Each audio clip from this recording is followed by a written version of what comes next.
Hello and welcome to another Baldur's Gate 3 build video. In today's video I'll be showing you my Witch Hunter build. The idea behind the build was to attempt to recreate a Witch Hunter from Warhammer Fantasy into Baldur's Gate 3. And I think I'm onto something. So, for the character creation, your race you want to be a human, as majority if not all of the Witch Hunters are humans anyway. But for the game's purposes, if you have a other favorite race, just pick whichever race you prefer. I will be going with a human. For our class, we're going with Bard. Reason being, the Bards are something that resembles the Witch Hunter sort of the most. Reason being mainly the Sword Bard with their flourishes.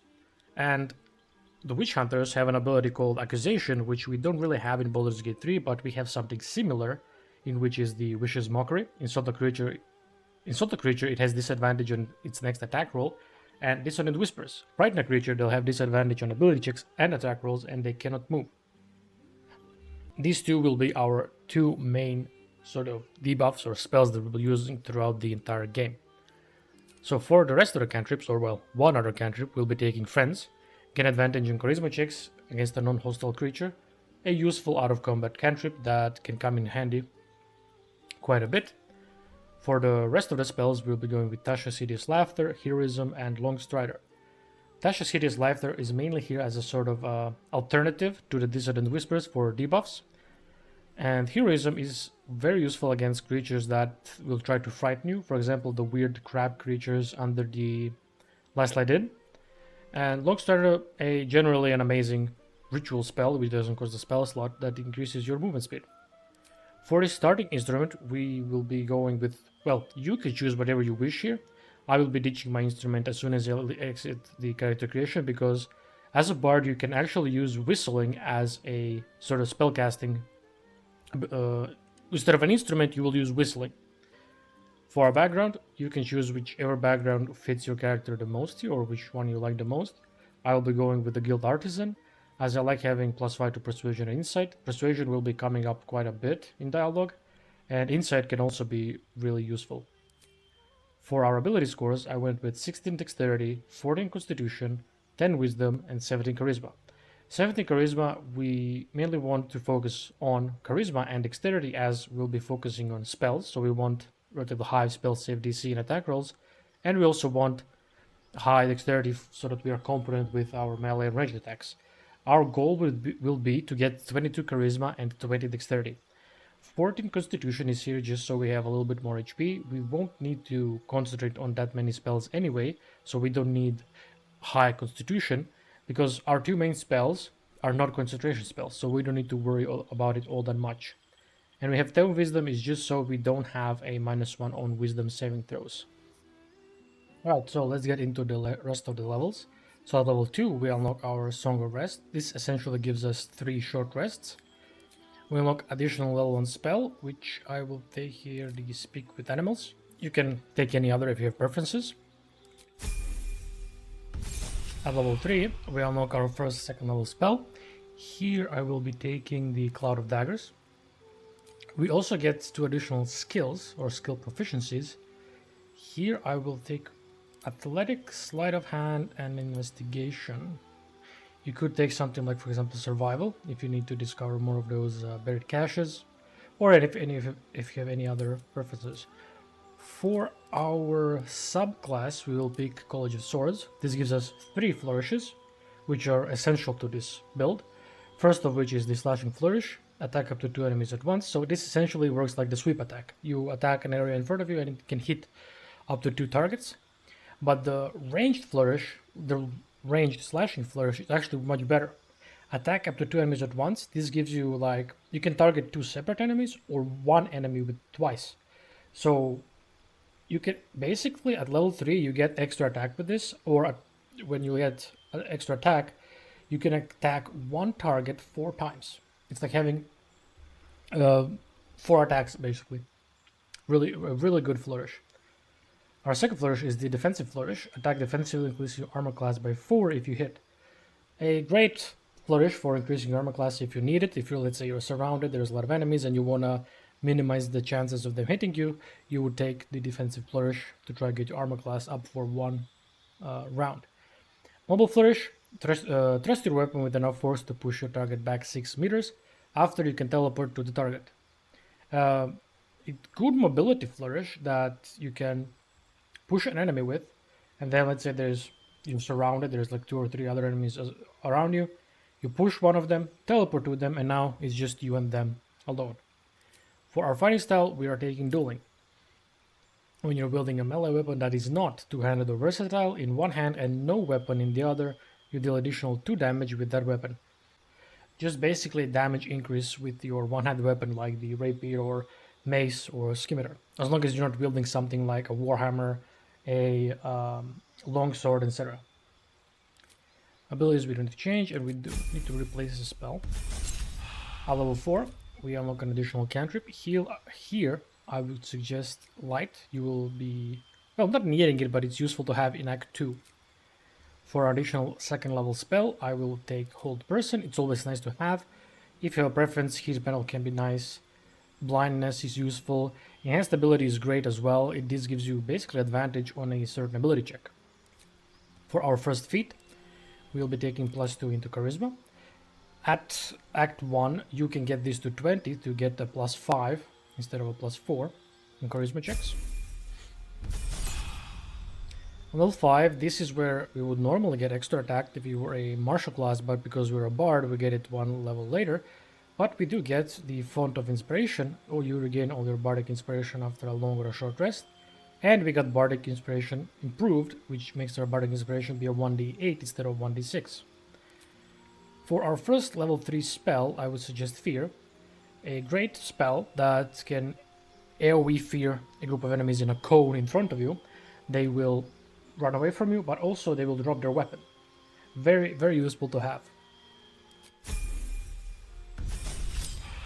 Level 6, we get our extra attack finally, and we get our class action counter charm. For our second level 3 spell, we're gonna take Hypnotic Pattern. As you may have noticed, majority of the spells we are taking with this build will be enchantment and illusion spells, because they will go in hand really well with one of our items that I will show later in the item section. For level 7, we unlock our first 4th level spell. Here I will take Dimension Door, a great mobility spell that can teleport you and one of your allies from a tough spot, or if you need to get somewhere quickly. For level 8, this is our last bard level, and we'll be getting another 4th level spell, which will be Confusion. This is essentially a smaller AoE Hypnotic Pattern, but this does not target you or your allies. Hypnotic Pattern targets everybody in the circle. This targets only enemies. For our second feat, we will be taking Defensive Duelist. When attacking while building a finesse weapon you're proficient with, you can use a reaction to add your proficiency bonus to armor class, possibly causing the attack to miss. So this is a decent feat that lets you once per turn, or once per reaction, so to say, add your proficiency bonus to armor class to cause an attack to miss. So let's say you have 16 armor class, enemy rolls a 17. You will get a reaction to use Defensive Duelist feat, and you will add your armor class and they will miss. Let's say your armor class is 3. So you will get, instead of 16, you'll have 19 armor and they will miss. For level 9, we are now starting our multi-class and we will pick Fighter. Reason being, we want to go Battle Master because of the Battle Master maneuvers, which will go hand really well with our flourishes. This just gives us the second wind. Now, fighting style, you can take defense, so you get +1 to armor class. You could take, which I'm going to do here, I will take archery. This will make it so that we have greater accuracy with our ranged weapon, which we will also be using quite a bit. And I will show you the ones that we will be taking in the item section. For level 10, we get our action surge from the level 2 fighter, so we can just carry on.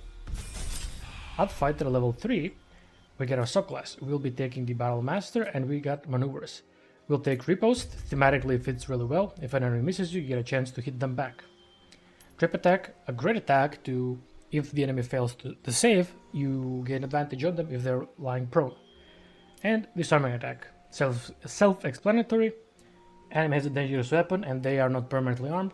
Try to disarm them so you make them weaker in combat. And finally, for level 12, our last feat will be ability improvement +2 into dexterity. At this point in the game, you probably already have visited the Mirror of Loss, and I would suggest that you take +2 into Dexterity to get it to 20. So your last ability scores will be 20 Dex, 14 Constitution, 10 Wisdom, and 22 Charisma.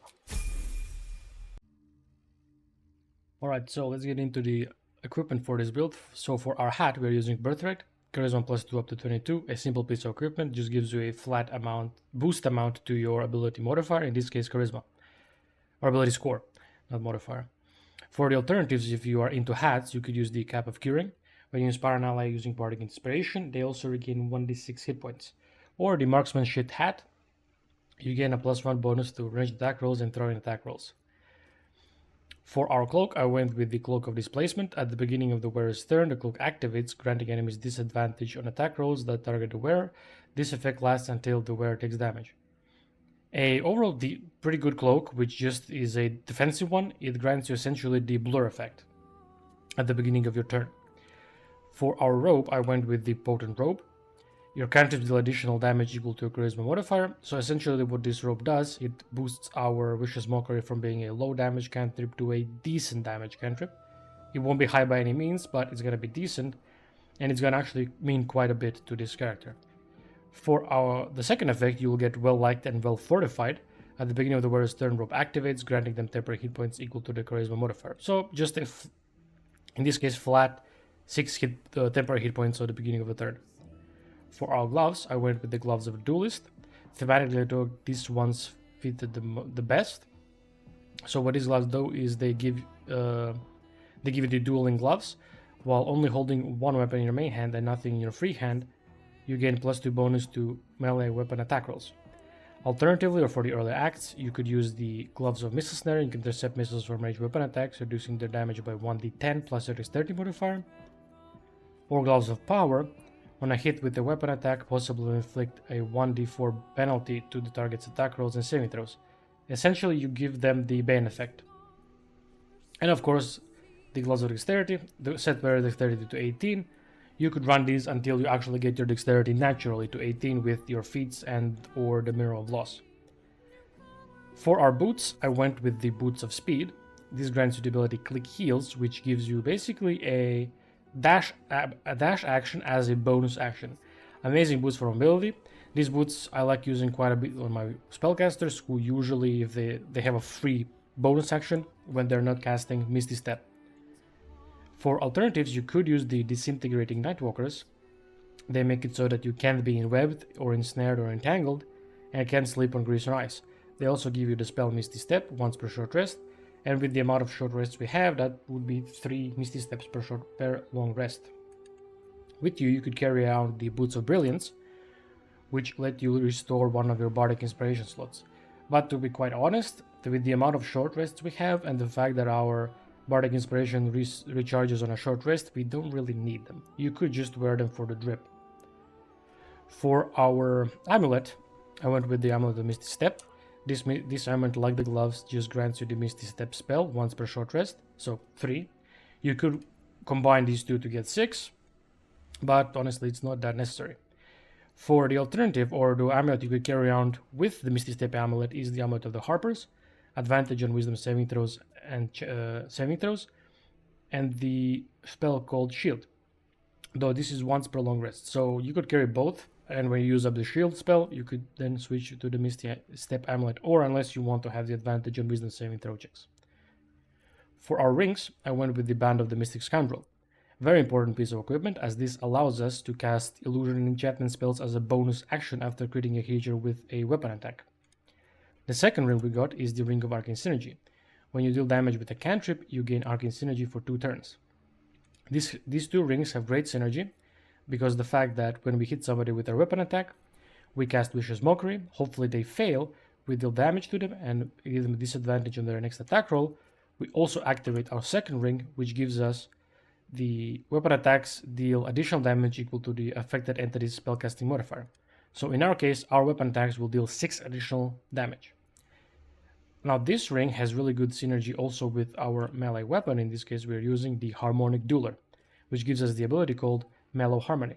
Make a performance check, success granting all your melee weapon attacks additional damage equal to a charisma modifier. So essentially, the ring and the effect of the blade gives us 12 bonus damage flat to our weapon attacks. This ability is really useful to use at the beginning of a fight if you know you're going into a fight, or if you can sense, or if you know that you're going into a fight, you use this before the fight. It lasts for 10 turns, more than enough time for the fight. For some of the alternatives you could use for the Harmonic Dueler is the Rupturing Blade. You get this blade in Act 1. This blade gives you the Searing Blood ability, which you cut into an enemy, dealing 13 to 20 piercing damage and additional 1d6 fire damage, while you yourself take 1d6 slashing damage. So essentially you deal a large amount of damage to an enemy while you take a small amount of damage as a sort of special attack. There is also in Act 1 Distorted Screams. This is just a standard rapier that just deals additional 1d4 psychic damage. I would just probably stick with the Rupturing Blade until I get the Harmonic Dueler. Of course, in Act 3 alternatively you could use the Pelor Sun Blade. Attack rolls against the undead have advantage, and this blade deals an additional 1d4 radiant damage. Thematically, you could argue this fits the character a lot better, but I prefer this blade quite a bit over the others. And of course, you could use the best rapier in the game, the Duelist Prerogative. Weapon enchantment +3. And this blade also makes it so that you roll a crit on a 19 instead of a 20. This effect stacks. And it gives you the Withering Cut. On a hit with the melee weapon attack, use a reaction to deal additional necrotic damage equal to a proficiency bonus, as well as giving you the challenge to duel spell, and it also has the effect the Dueler's Enthusiasm. While you're not dual wielding, you can make an additional melee attack with the Dueler. So essentially, with a character who has only extra attack, doesn't have improved extra attack, you can have 3 attacks. 2 attacks from your action, and 1 attack from your bonus action. Then for our ranged weapon, I went with Nermeser. Reason being, I wanted a weapon or a crossbow that is either a big crossbow or a hand crossbow that is similar to a gun. And Nermeser is the closest thing we have to a gun in Baldur's Gate 3, I think. Mainly because this weapon deals force damage, and force damage is very rarely resisted by enemies. On top of dealing force damage, this weapon grants us 1 use of Magic Missile level 3. For alternatives, you could use something like Gandriel's Aspiration. You have advantage against Monstrosity type enemies. Now, if you look, the fact that this deals force damage is resisted. If you combine it with the Slashing Flourish, if you select the same target twice, this will deal 20 to 44 damage to the target. And if you target that target again with the Arcane Synergy, this is gonna give you 20 to 22, so it's gonna be +12 because you hit twice. 32, yeah, the damage will be just crazy with this flourish. This flourish is way better for ranged weapons than it is with a melee weapon. But for that, we are now gonna go into the battle showcase, which I will see you in the Flaming Fist Barracks. Alright, so here we are at the Flaming Fist Barracks for another battle showcase. So as I was here preparing for the encounter, so I applied the Mellow Harmony to my character, as you can see, and I also drank a Elixir of Vigilance.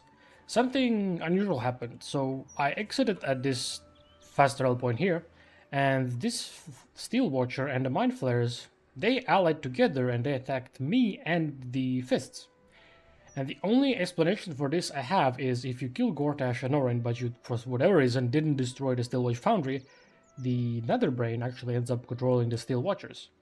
So my theory is the Steel Watcher in the Flaming Fist Barracks is actually going to aggro on us, and probably cause the whole barracks to aggro with him. So let's see what happens. Oh yeah. Oh yeah, they definitely did aggro on us. Now, as always, I will just use Lae'zel here to hopefully take out the Fist Wizard, because she is annoying, and it is always a good idea to take out the wizards so that they don't counter-spell you. The Lae'zel can wipe her out. Oh, I should have used all 3 attacks, okay. Interesting, goes and attack for the damage. Okay, there we go. So now, we have our Witch Hunter here. So to show you the damage of the Slashing Flourish, we're actually going to target the Ranger here. I believe she has relatively low armor class. So 2 hits. We rolled 15 and a 12, so decent damage. 1d6 force, dexterity modifier, and then force damage, 1d8.